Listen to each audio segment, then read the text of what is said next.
Welcome to Pindar Poetry. We hope you learned something new. In this video, I will explain how to make Biscuit Koodai.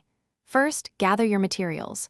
You'll need empty biscuit packets, a pair of sharp scissors, and a ruler for precise measurements. Don't forget a strong adhesive, like fabric glue or a stapler, to secure your basket.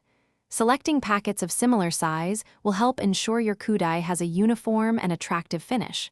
Let's get started. Now, let's prepare the strips. Carefully cut your empty biscuit packets into long, even strips. Aim for a width of about 1.5 inches for good stability. Once cut, fold each strip lengthwise. This doubles the thickness, making your weaving material much stronger and more durable. Make sure you have plenty of strips ready before you begin weaving.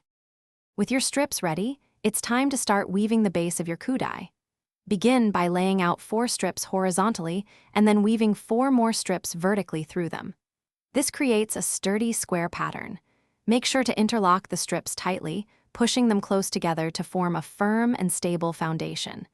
An even base is crucial for a well-shaped basket. Once your base is complete, continue weaving the strips upwards to build the sides of your basket. Maintain consistent tension for an even shape.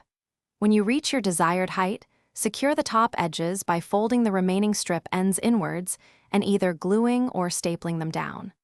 Finally, create a sturdy handle using extra strips to complete your beautiful Biscuit Koodai. Thanks for watching. Consider subscribing if we helped you.